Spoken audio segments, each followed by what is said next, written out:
Bom dia, a graça e a paz do Senhor Jesus seja sobre a sua vida. Estamos aqui com mais uma aula da classe das Mulheres Adoradoras e o tema da aula de hoje é as bem-aventuranças, texto que está em Mateus no capítulo 5. Nós estamos estudando o Evangelho de Mateus durante estes 3 meses, março, abril e maio. E hoje vamos então aprender sobre as bem-aventuranças. Neste momento em que Jesus está ali, os seus discípulos se aproximam e ele começa então a ensiná-los sobre as bem-aventuranças. Vamos aprender estas características e, mais do que isso, aprender com Jesus, porque ele é a referência, ele é o exemplo. Vamos orar. Deus, no nome de Jesus, nós agradecemos ao Senhor, porque mais um dia as tuas misericórdias se renovaram sobre nós. E somente elas, ó Pai, são a causa de não sermos consumidos. O Senhor sabe quem somos pó. Ó Deus, somos falhos, miseráveis, mas a graça do Senhor repousa sobre nós. Louvado e engrandecido seja o teu nome. Ao Senhor toda a honra, toda a glória e todo o louvor. Porque, ó Deus, na tua imensa bondade, aprove ao Senhor nos dar vida mais um dia. Aprove ao Senhor enviar Cristo Jesus para nos salvar, para ser o remidor, para ser, ó Deus, o justificador de cada uma de nós, ó Pai. Obrigada, Senhor. A Ti o louvor, a glória e a adoração, que só o Senhor é digno, só o Senhor é santo, só o Senhor é poderoso, só o Senhor é Deus tremendo. A Ti, ó Pai, somente a Ti, o nosso louvor, a nossa devoção e a nossa adoração, por quem o Senhor é. Em nome de Jesus. Amém. Muito bem, abra sua Bíblia então, no livro de Mateus, no capítulo 5, nós vamos ler dos versículos 1 ao versículo 12 e depois faremos as considerações sobre cada uma destas características apresentadas. Diz assim a palavra de Deus. Vendo as multidões, Jesus subiu ao monte e se assentou. Seus discípulos aproximaram-se dele e ele começou a ensiná-los, dizendo: Bem-aventurados os pobres em espírito, pois deles é o reino dos céus. Bem-aventurados os que choram, pois serão consolados. Bem-aventurados os humildes, pois eles receberão a terra por herança. Bem-aventurados os que têm fome e sede de justiça, pois serão satisfeitos. Bem-aventurados os misericordiosos, pois obterão misericórdia. Bem-aventurados os puros de coração, pois verão a Deus. Bem-aventurados os pacificadores, pois serão chamados filhos de Deus. Bem-aventurados os perseguidos por causa da justiça, pois deles é o reino dos céus. Bem-aventurados serão vocês, quando por minha causa os insultarem, os perseguirem e levantarem todo tipo de calúnia contra vocês. Alegrem-se e regozijem-se, porque grande é a sua recompensa nos céus. Pois da mesma forma perseguiram os profetas que vieram antes de vocês. Muito bem, então aqui Jesus expressa essas bem-aventuranças, né? A palavra aventurado quer dizer, o bem-aventurado quer dizer bem feliz ou muito feliz. Então nós vemos a palavra de Deus um conceito um pouco diferente de felicidade, conceito diferente deste que o mundo nos apresenta. O mundo nos mostra que seremos felizes se tivermos todos os nossos desejos satisfeitos, se fizermos tudo aquilo que nos dá na cabeça. E aqui Jesus apresenta para nós o que Ele entende sobre felicidade e quais as características então destes, e por terem essas características que são muito felizes. Então as bem-aventuranças são características da pessoa de Jesus. Quando nós olhamos para Ele, nós vemos todas essas características, todas essas qualidades, estes aspectos presentes na vida dele. Por isso Ele é a nossa referência, Ele é o nosso modelo e exemplo. Então, para além de querer desenvolver essas características na nossa vida, Nós devemos então, na verdade, estar perto de Jesus. Quando estamos perto dele, quando estamos num relacionamento com ele, nós podemos desenvolver estas características como fruto do Espírito Santo. Então vamos analisar então quais são e algumas referências da palavra de Deus que vão também nos ajudar a entender. Então, quando eu olho para Jesus e quando eu caminho com Ele, eu consigo, então, pela graça e misericórdia do Senhor Jesus, ter essas características na minha vida. Isso é fruto da obra de Deus, da obra do Espírito Santo na nossa vida. Por nossas próprias forças, nós seremos incapazes. Muitos querem adquirir isso na sua própria habilidade, no seu próprio entendimento. Isso pode ser possível por um tempo, mas não dá para mantermos uma vida assim, longe de Cristo, longe de Deus, porque Ele é a fonte. Então, as bem-aventuranças mostram para nós o resultado de um relacionamento com Deus. E está muito mais ligado a ser do que a ter, do que a fazer. Talvez você ou eu mesmo pergunte o que eu preciso fazer, quais atividades, quais atitudes eu preciso ter, fazer. E a resposta é: relacione-se com Deus, busca o Senhor de todo o coração e Ele vai fazer essa obra na nossa vida, porque a palavra de Deus mesmo diz que aquele que começou a boa obra em mim é fiel para fazê-la cumprir. Então, a resposta é: relacione-se com Deus, um relacionamento de amor, um relacionamento de coração aberto, um relacionamento em que entendemos que nós não somos nada e que Ele é tudo. Bom, o versículo 3 fala para nós: bem-aventurados os pobres em espírito, pois dele é o reino dos céus.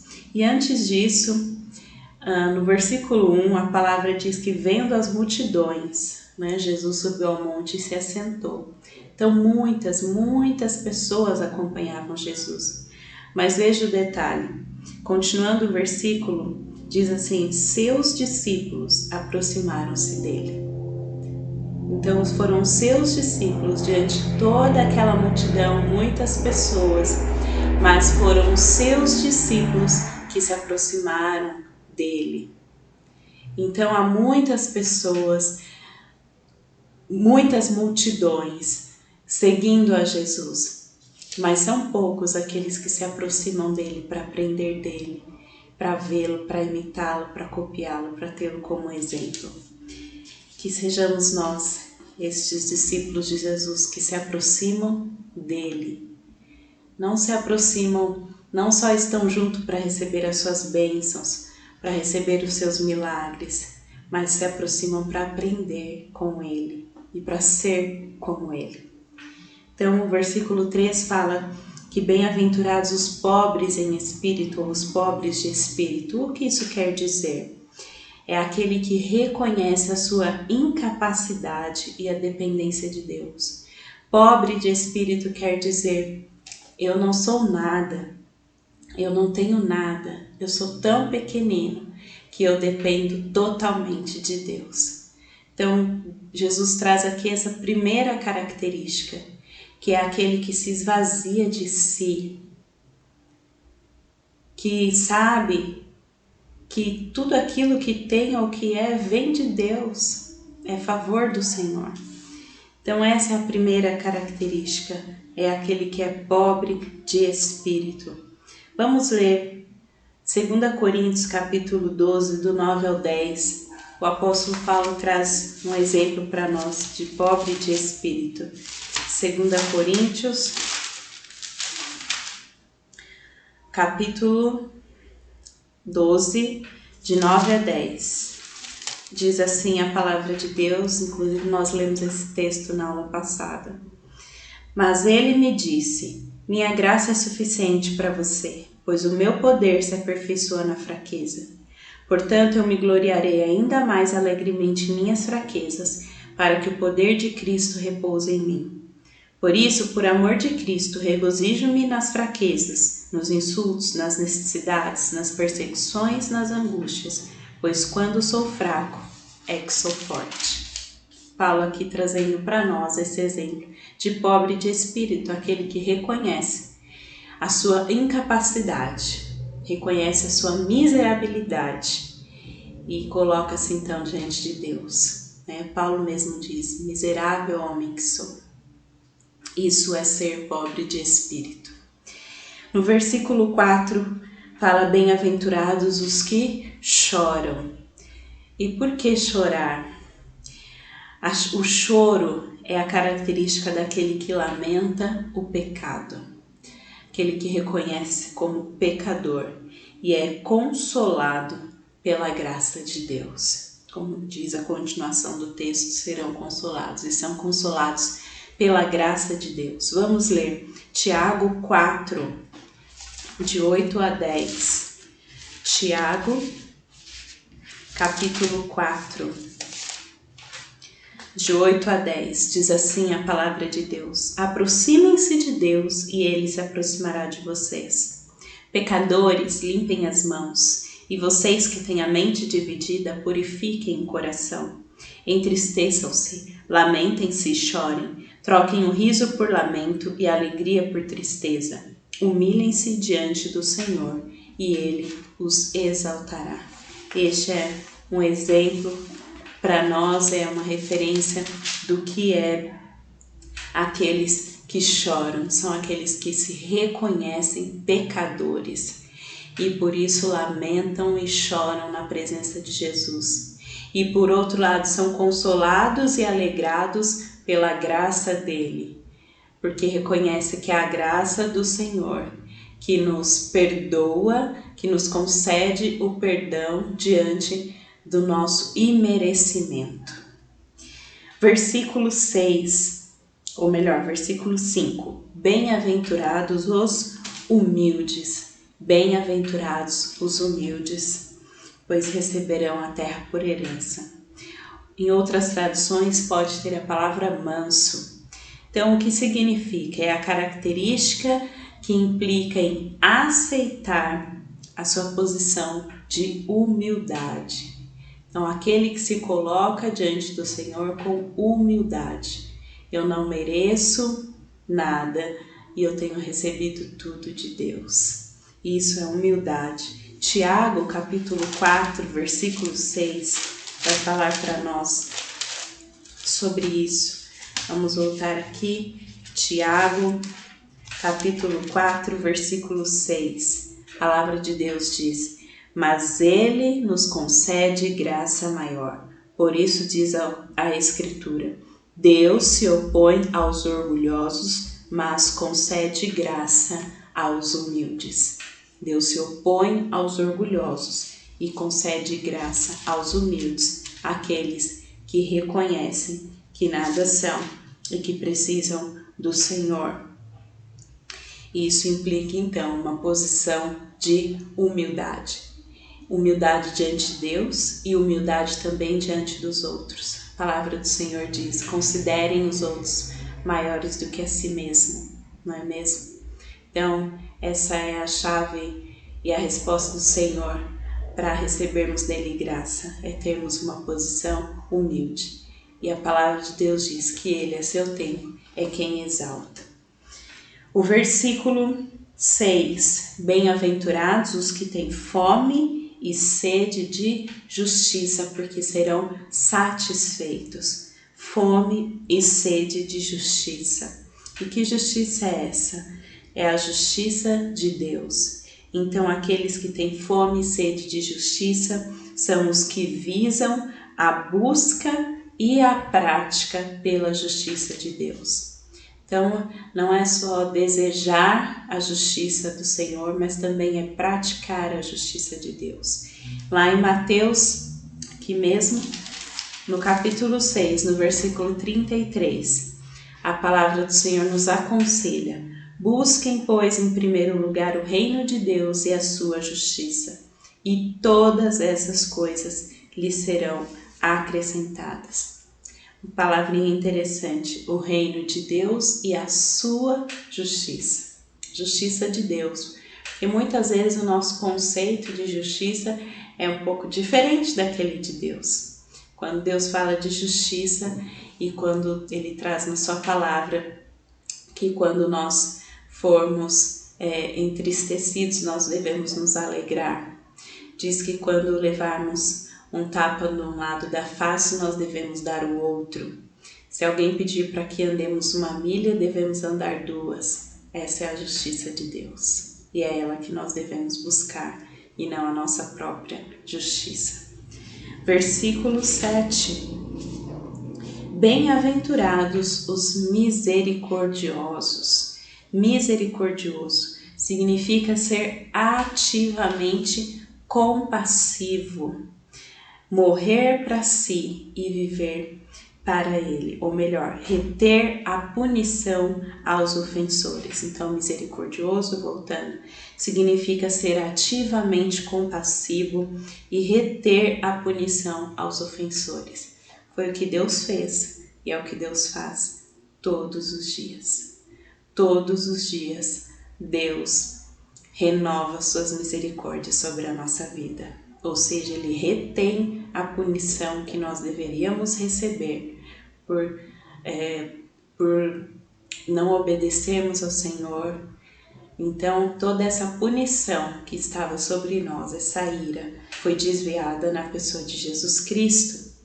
E assim como nós recebemos misericórdia, nós devemos então ser misericordiosos, conceder misericórdia, ser ativamente compassivo, reter a punição àqueles que nos ofendem, mas perdoá-los. Misericórdia está intimamente ligada com o perdão. Aquele que é misericordioso, ele perdoa. Deus é exemplo para nós disso, de misericórdia. Vamos ler Tiago 2,13. Tiago, vou voltar lá para Tiago, capítulo 2, versículo 13. Diz assim a palavra de Deus: porque será exercido juízo sem misericórdia sobre quem não foi misericordioso. A misericórdia triunfa sobre o juízo. A palavra de Deus diz que nós não somos juízes. Nós não devemos condenar nem julgar, mas devemos agir com misericórdia, assim como Ele age conosco, diariamente. Versículo 8. Bem-aventurados os puros de coração. Puro de coração. O Paul Washer traz uma expressão muito interessante sobre isso, sobre ser puro de coração. Quer dizer, sem lealdades competindo no coração. Sem nada que esteja ali competindo ou brigando no seu coração em relação a Deus. Agora sim, é morrer para si e viver para Ele. Então não há nada disputando essa prioridade no coração, isso é ser puro. E nós sabemos que o que nos purifica é passarmos por provas, por tribulações, isso é o que nos purifica. A palavra do Senhor diz isso, assim como o ouro é purificado no fogo, nós também passaremos por muitas situações para que o nosso coração seja purificado. Vamos ler João 3,30. João 3,30. Diz assim a palavra de Deus: é necessário que Ele cresça e que eu diminua. É necessário que Ele cresça e que eu diminua. Que no meu coração é necessário que nele Jesus Cristo cresça, Ele esteja no trono e eu esteja fora desse trono. É um desafio muito grande para nós, onde nós vivemos um tempo em que a prática, em que aquilo que é defendido é faça o que te faz feliz, desfrute de tudo sem arrependimentos. E a palavra do Senhor vem dizer para nós: convém que Ele cresça e que eu diminua. Muito bem. Versículo 9. Bem-aventurados os pacificadores. O que significa ser pacificador? É ativamente trabalhar para promover a paz. Ativamente trabalhar para promover a paz. Não é só ser um simpatizante, não é só dizer que você admira a paz, mas é trabalhar e promover esta paz. Em Hebreus, no capítulo 12, versículos 14 a 15. Hebreus 12, 14 e 15, diz assim a palavra do Senhor: esforcem-se para viver em paz com todos e para serem santos. Sem santidade ninguém verá o Senhor. Cuidem que ninguém se exclua da graça de Deus, que nenhuma raiz de amargura brote e cause perturbação, contaminando muitos. Então, ser um pacificador é ser um promotor da paz. E não é só ser um promotor da paz levantando uma bandeira branca, é ser um promotor da paz diariamente, nos seus relacionamentos, diante dos desafios, das demandas dentro do nosso lar, a nossa família, é sermos promotores da paz, ou seja, sempre trabalhar para que a paz prevaleça no lar e não a discórdia. Versículo 10. Bem-aventurados os perseguidos por causa da justiça. Perseguidos por causa da justiça. Sofrer por fazer o que é correto. Estamos nós dispostos a sofrer para fazer o que é correto? Vamos ler lá em 2 Coríntios, mais uma vez Paulo trazendo para nós, 2 Coríntios, no capítulo 6. 2 Coríntios 6, de 4 a 10. Diz assim a palavra de Deus: ao contrário, como servos de Deus, recomendamo-nos de todas as formas, em muita perseverança, em sofrimentos, privações e tristezas, em açoites, prisões e tumultos, em trabalhos árduos, noites sem dormir e jejuns, em pureza, conhecimento, paciência e bondade, no Espírito Santo e no amor sincero, na palavra da verdade e no poder de Deus, com as armas da justiça, quer de ataque, quer de defesa, por honra e por desonra, por difamação e por boa fama, tidos por enganadores, sendo verdadeiros, como desconhecidos, apesar de bem conhecidos, como morrendo, mas eis que vivemos, espancados, mas não mortos, entristecidos, mas sempre alegres, pobres, mas enriquecendo muitos, nada tendo, mas possuindo tudo. Que declaração de fé do apóstolo Paulo, alguém que viveu, que experimentou o que é ser perseguido por causa da justiça. Aquele que antes era um perseguidor tornou-se um perseguido, mas agora por causa da justiça. E nós vemos no último versículo, não tendo nada, mas tendo tudo. Porque o que importa para nós é sermos aprovados por Deus. Mesmo que diante das pessoas não haja nossa aprovação por sermos corretos, mas diante de Deus, isso é galardão, isso é bênção, e isso é o que importa. Então, sofrer por fazer o que é correto, bem-aventurado, feliz é quem assim procede. E por último, no versículo 11, versículos 11 e 12, bem-aventurados serão vocês quando por minha causa os insultarem e os perseguirem. Então, bem-aventurados os perseguidos e os insultados por causa de Cristo. Antes nós vimos por causa da justiça e agora por causa de Cristo. E sofrer por Cristo é um privilégio, como diz o versículo 12, e deveria se tornar então uma alegria, um motivo de alegria sermos perseguidos e sofrermos por causa de Cristo. Vamos ler 2 Coríntios também, no capítulo 4 agora.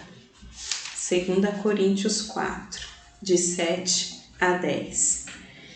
Mas temos esse tesouro em vasos de barro, para mostrar que este poder que a tudo excede provém de Deus e não de nós. De todos os lados somos pressionados, mas não desanimamos. Ficamos perplexos, mas não desesperados. Somos perseguidos, mas não abandonados. Abatidos, mas não destruídos. Trazemos sempre em nosso corpo o morrer de Jesus, para que a vida de Jesus também seja revelada em nosso corpo. Para que a vida de Jesus seja também revelada em nosso corpo. Então, sofrer por Cristo é um privilégio e deveria se tornar a nossa alegria. Eu lembro-me do pastor Walter dizendo uma vez que ele imaginava na sua mente que Cristo, quando estava na cruz, sofrendo, ele vislumbrava Jesus ali com um sorriso, porque ele estava sofrendo por causa de Cristo. Que o Senhor nos ensine, que o Senhor nos mostre, que o Senhor confirme no nosso coração que é isso que vale a pena e que os resultados virão, porque nós vemos que para cada bem-aventurança há então um resultado, há uma bênção complementando a cada uma. Voltemos lá, Mateus capítulo 5. Então, para aqueles que são pobres de espírito, a bênção é o reino dos céus. Para aqueles que choram, a bênção é ser consolado. Para aqueles que são humildes, a bênção é receber a terra por herança. Para os que têm fome e sede de justiça, a satisfação. Para aqueles que são misericordiosos, a bênção é receber misericórdia. Para os que são puros de coração, que bênção ver a Deus. Para os que são pacificadores, o resultado é ser chamado filhos de Deus, serem chamados filhos de Deus. Para aqueles que são perseguidos, o reino dos céus. E para aqueles que são perseguidos por causa de Cristo, a recompensa é nos céus. Grande a recompensa nos céus. Então não nos deixemos enganar. Muitas vezes o nosso coração, a nossa carne, o inimigo quer nos fazer desviar dessas características, nos dizendo que não tem resultados bons, que o resultado é só o sofrimento, é a dificuldade, mas não, a palavra de Deus está nos mostrando que grande é a recompensa, e melhor do que isso, é uma recompensa eterna, não é uma recompensa transitória. As coisas deste mundo que nos prometem felicidade, elas trazem uma felicidade transitória, passageira, mas as bem-aventuranças que a palavra de Deus nos traz, elas sim, o resultado são bênçãos eternas, bênçãos que vão durar para todo sempre. Então é nisso que o nosso coração deve se apegar, para aquilo que é eterno e não para o que é passageiro. Que Deus nos abençoe, que Ele nos ajude e que o nosso coração seja grato, porque nós temos recebido a misericórdia de Deus todos os dias, porque nós temos recebido recursos e condições para sermos bem-aventurados, para sermos felizes, que possamos perseverar e se cairmos, E se pecarmos, nós temos diante do Pai um advogado que zela por nós, que intercede por nós, que é Jesus Cristo. Então que possamos ir diante dele com arrependimento e com fé. A palavra do Senhor diz que aqueles que têm um coração quebrantado, aqueles que têm um coração contrito, ele não despreza. Que seja essa então a nossa atitude, porque quando olhamos para essas bem-aventuranças, para essas características e olhamos para nós, meus irmãos, como nós estamos distante disso. Então que o Senhor nos receba com misericórdia e com graça, e que possamos ir a Ele com arrependimento e com fé. Deus abençoe. Amém.